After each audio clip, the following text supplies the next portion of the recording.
Kawan-kawan semua cerita, jadi beberapa tahun yang lalu, kurang lebih di tahun 2014 atau 2015, saya lupa tepatnya kapan, tapi yang pasti itu sangat lama, saya pernah diundang ke salah satu kota Indonesia, yaitu kota Medan. Ya. Di Medan saya mengisikan seminar di sana, sharing dengan teman-teman pengusaha yang ada di sana, sampai akhirnya saya di sana banyak bertemu dengan orang-orang baru, gitu ya. Pada saat saya ngisi seminar, ada salah seorang orang tua gitu ya, yang mereka jadi peserta, yang dia tuh jadi peserta, duduk di belakang, yang pada saat coffee break menghampiri saya ketika itu. Nah, pada saat coffee break ngobrol panjang lebar dengan perawakan ya, walaupun usianya di atas 30, lebih tua dari saya gitu ya, 40 tahun bahkan bisa jadi, saya nggak tahu tepatnya berapa, tapi dia sangat welcome sekali dan ngajak ketemuan bareng saya di malam harinya.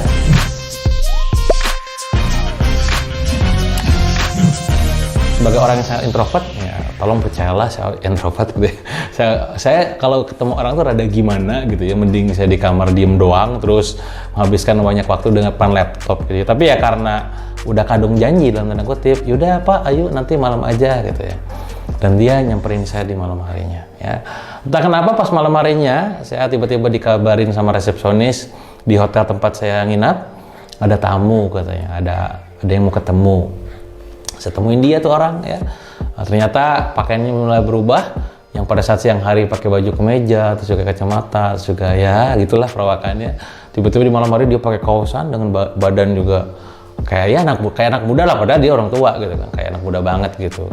Sampai akhirnya dia ngajak keluar gitu ya, Kang mau ngobrol di sini atau di luar? Saya bilang terserah gitu ya. Dan iya di luar aja yuk katanya. Udah di luar. Saya masuk ke mobilnya pun sangat sederhana gitu ya.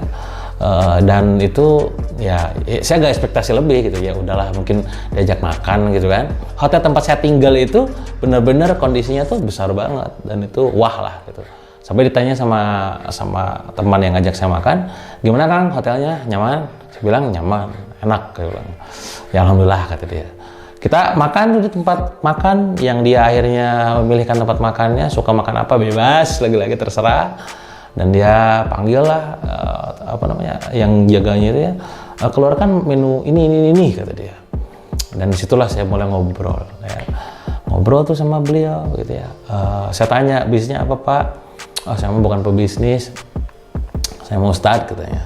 Ya, oh gitu, ngajar? Ya ngajar gitu ya. Terus dia nanya balik, dia minta masukan.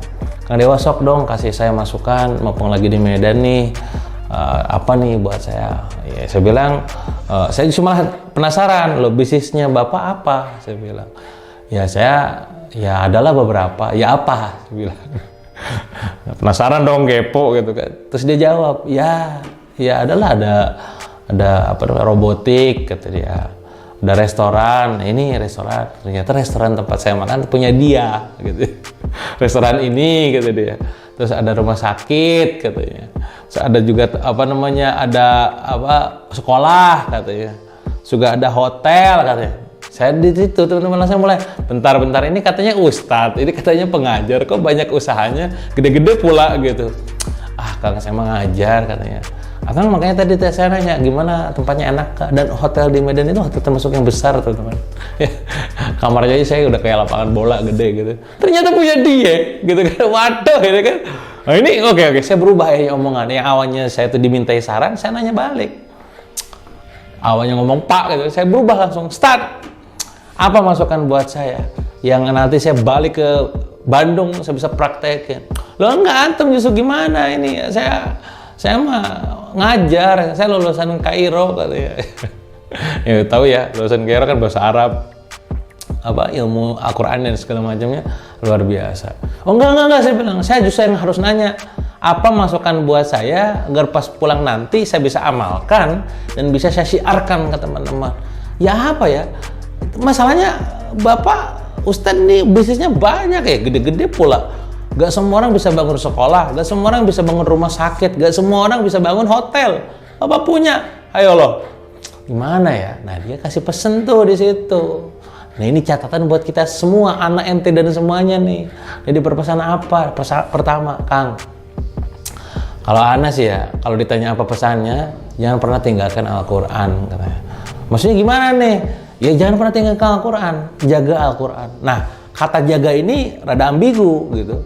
Maksudnya apa? Karena kita ini sekarang rata-rata masih bisa membunyikan Al-Quran doang, Kang, katanya. Aku coba baca buku bahasa Indonesia nih, baca, paham nggak? Paham. Minimal kalau yang namanya baca tuh paham apa yang dibaca, itu namanya baca. Sekarang orang baca coba, nggak paham kan isinya apa Al-Quran? Nih buka surat ini, baca. Al-Qurannya, Arabnya baca, artinya tahu nggak? Nggak tahu. Membunyikan doang, bukan baca gitu. Membunyikan, naik level nanti baca udah paham, bener gitu ya, tajwid, makhrajul huruf dan segala macamnya. Mengamalkan, mensyiarkan. Nah, pertama itu jaga Al-Quran bagian dari holistik semuanya, bacanya, terus juga ngamalinnya, syiarkannya. Oke, saya bilang catat. Apalagi, Ustaz? Supaya saya balik nih bisa langsung praktek gitu kan. Apalagi ya? Ya tadi kan, sedekah lah Kang, seperti Akang bilang. Apa sedekah gimana? Sedekah kan banyak ini kan. Sedekahnya di hari Jumat, Kang.